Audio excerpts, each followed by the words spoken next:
بسم الله الرحمن الرحيم. الحمد لله على الإله العظيم السادس في الاستماع كبير الشان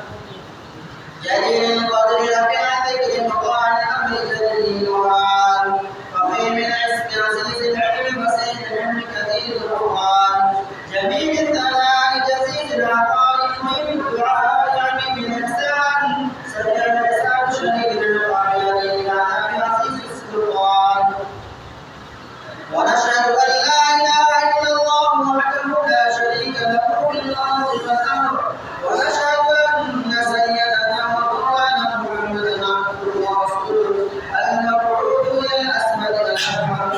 المنعوت بشرح الصدر ورفع الذكر وصلى الله عليه وعلى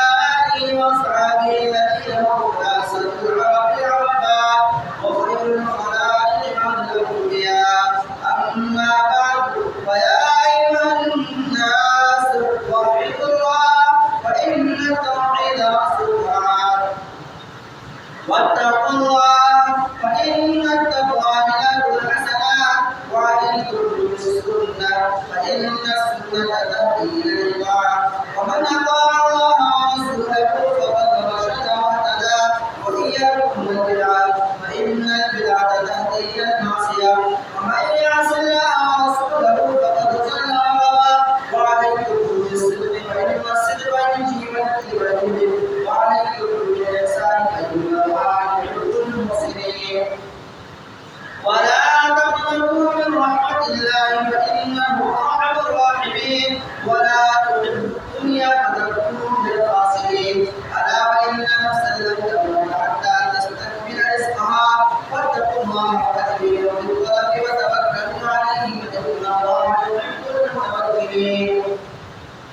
وادعوا فإن ربكم يجيب الداعين واستغفروه إنه من أموال وبنين وأعوذ بالله من الشيطان الرجيم وقال ربكم ادعوني أستجب لكم إن الذين يستكبرون عن عبادتي سيدخلون جهنم داخلين بارك الله لنا ولكم في القرآن العظيم ونفعنا وإياكم بالآيات والذكر الحكيم إنه تعالى جلال كريم وملك ورؤوف رحيم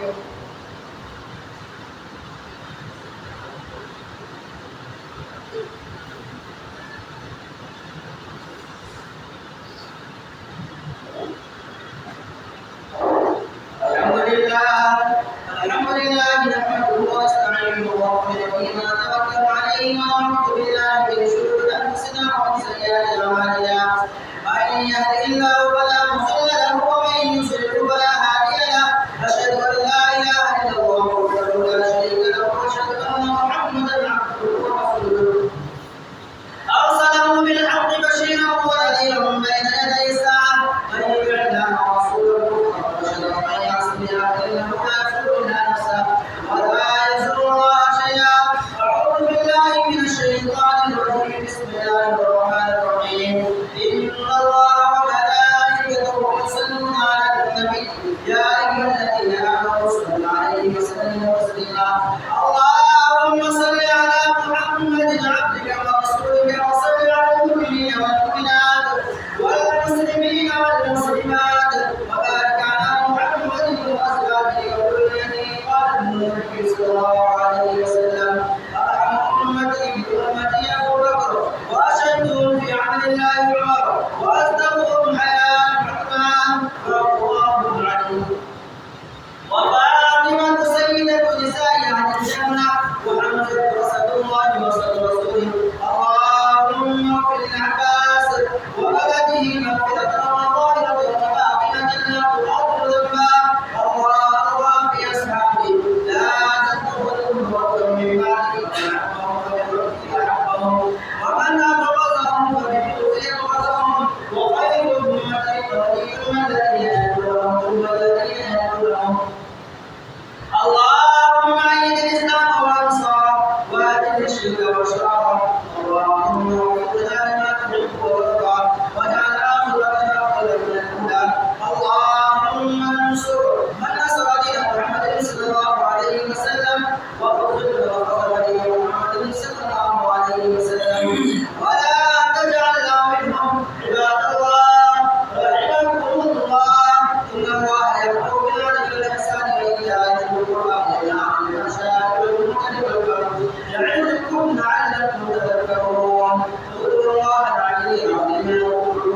ولا